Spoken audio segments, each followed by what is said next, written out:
السلام عليكم ورحمة الله وبركاته. أهلا وسهلا بكم يا شباب من كل مكان. موضوع حلقة النهاردة ريسيفر تايجر 3 ساعات. ريسيفر قاطع باور. هنركب كده العدسة الأمامية.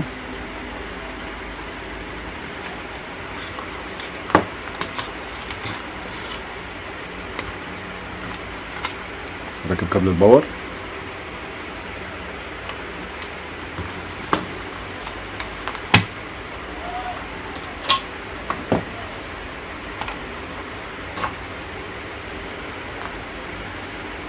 وصلت كابل الباور يا شباب، ما فيش اي اضاءة بيان ولا في اي حاجة، مفيش اي استجابة خالص. هنفتح كده ان شاء الله الجهاز، نبص عليه كده ونشوف ايه المشكلة وناخد قياسات. تابعوا معايا. رجعت لكم تاني يا شباب بعد ما فكيت الريسيفر. لقيت هنا ان هو فيه 3 كارتات. دي كارتة الباور، ودي المين بورد، ودي كارتة التحكم اللي فيها العدسة والبريستات.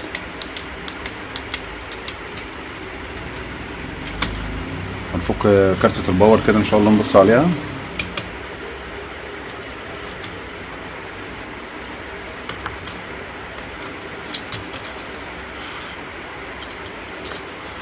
دي كارتة الباور اهي يا شباب. هنوصل كده ان شاء الله باور ونقيس الفولت على المكثف الكبير، وبعد كده هنقيس الخارج نشوف في خارجة ولا لأ.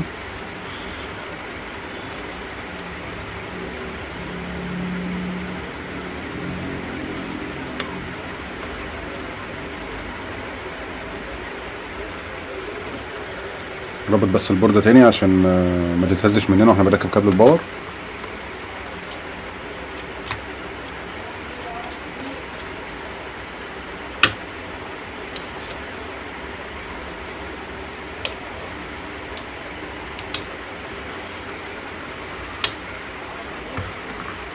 هنجيب المالتيمتر بتاعنا على وضع الدي سي ال1000 فولت.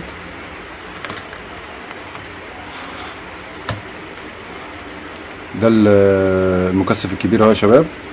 الدخل بيعدي على مقاومة فيوزية هنا، وبيعدي على البريدج دايود، وبعد كده الفولت بيطلع على المكثف الكبير نطمن نشوفه موجود ولا لا. موجود عليه 300 حوالي 345 فولت. تمام.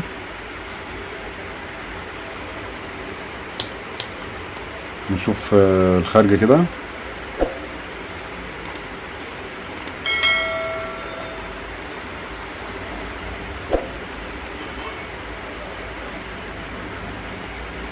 في هنا حوالي 2.5 فولت ومش مستقرين خالص. في حاجة هنا حابسة الفولت بتاع الخارج. نفصل الباور كده، نخلع البوردة.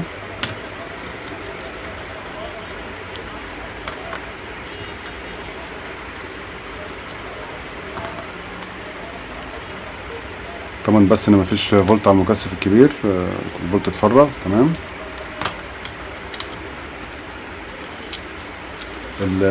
كارتة الباور بتبقى واصلة على فلاتة هنا للمين بورد. نحاول نخلعها كده عشان نعرف نشتغل براحتنا.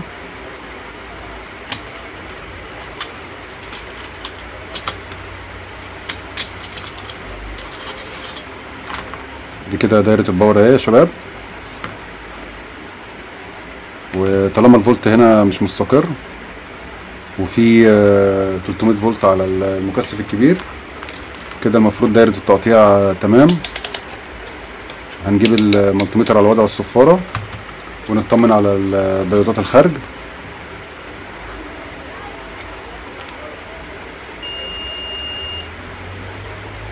قيس اول ديود.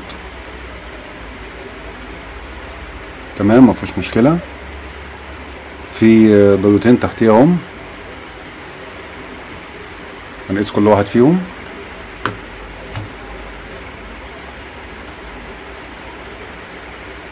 اول ضيوت هنا تمام، قيس الضيوت اللي جنبه.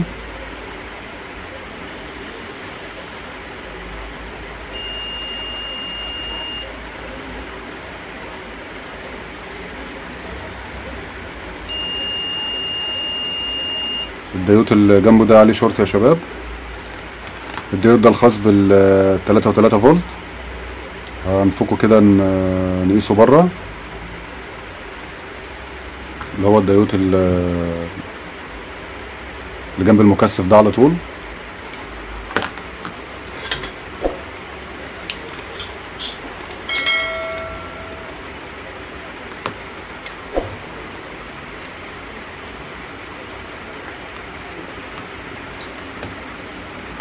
اي بوردة ريسيفر تلاقي الفولت محبوس مش طالع،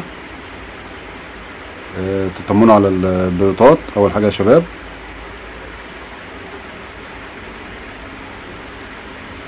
يبقى في ضيوتات عامله شورت زي ما احنا شفنا كده.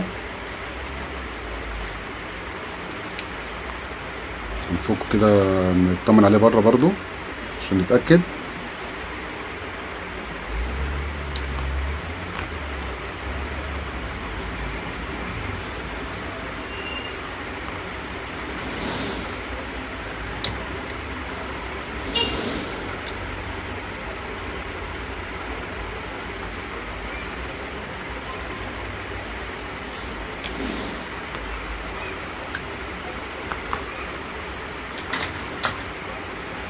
ديت اهو يا شباب.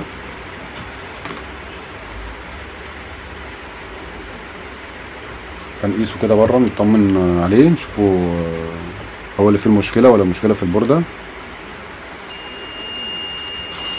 فعلا يا شباب المشكله في الديود. هنغير كده ان شاء الله الديود ونجرب تاني ان شاء الله. عندي هنا ديود زيه نفس الرقم اهو.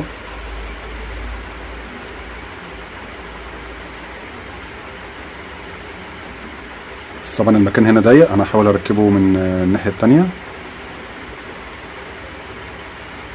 وتخلي بالكم من الاتجاه يا شباب عشان ما تعملش قفله في البورده.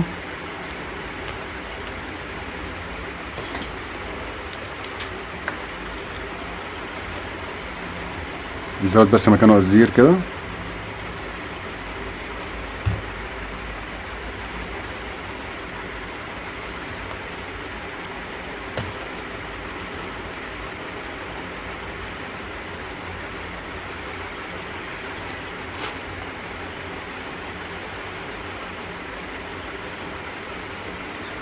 عايزين بس عشان ما يبقاش عالي على الهاوسنج بتاعه، نحاول ننيمه كده شويه بحرص بحيث ان هو ما يلمسش في حاجه.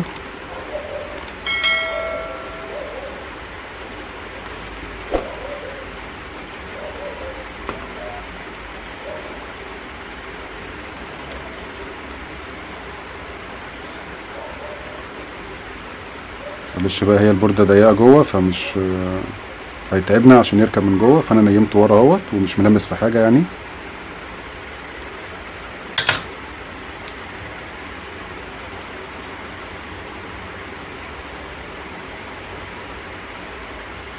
تمام.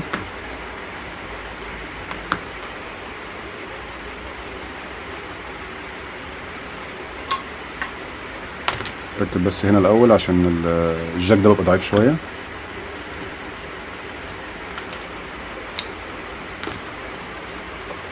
وصل كده بسم الله.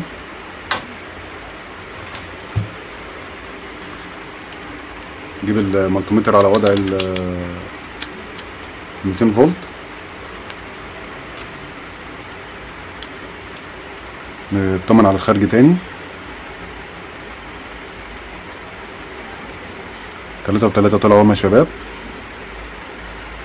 تاني رجل دي الجراوند. بس الرجل التالتة هنا حوالي 15 فولت. بس الرجل الأخيرة هنا حوالي 19 فولت. هنوصل كده في الريسيفر عشان نطمن على الفولتيات.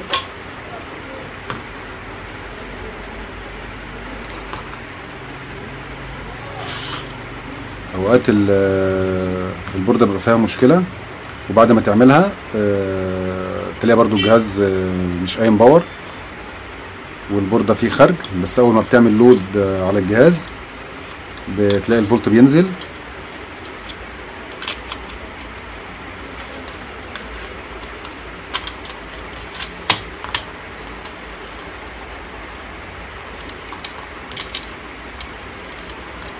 طب احنا هنفك البوردة ديت عشان نركبها براحتنا، الحتة مزنوقة شوية.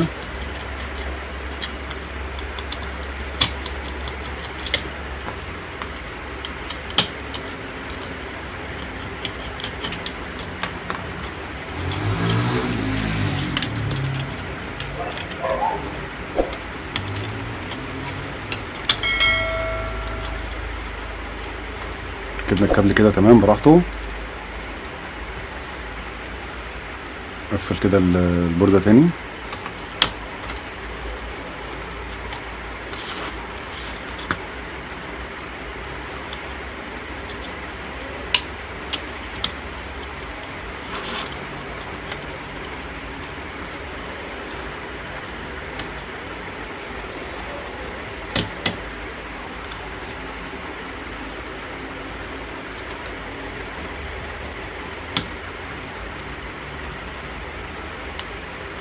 دوائر الريسيفر بتبقى من ابسط الدوائر يعني،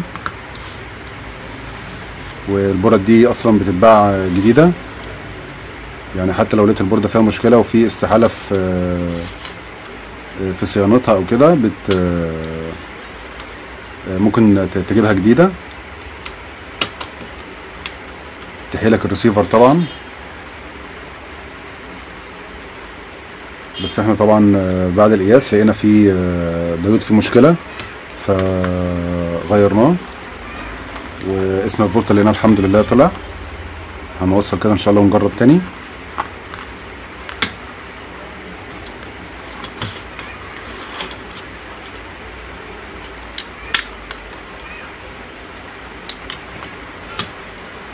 نركب الكابل بتاع العدسه الاماميه.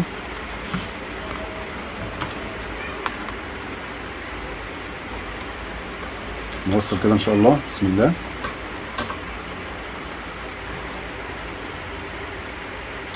الحمد لله الجهاز اشتغل اهو يا شباب. دي الشاشه الخارجيه ودي البلت ان الداخليه فيه.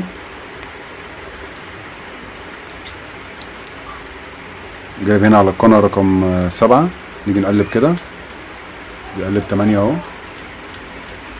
الحمد لله. ودي كانت مشكله من مشاكل الباور في الريسيفر. زي ما قلت لكم نتتبع العطل، نقيس دايره التقطيع الاول، لقينا الدايره تمام. بنقيس دايره الخرج، لقينا الفولت متذبذب كده وعايز يطلع وفي حاجه حبساه. في اي موقف زي كده لازم نقيس دايودات الخرج. لازم هنلاقي على دايود شورت زي ما احنا لقينا كده. بتتبع العطل واحده واحده زي ما انتم شفتوا. يا رب نكون استفدنا من الحلقه، وان شاء الله اشوفكم في فيديوهات تاني، والسلام عليكم ورحمه الله وبركاته.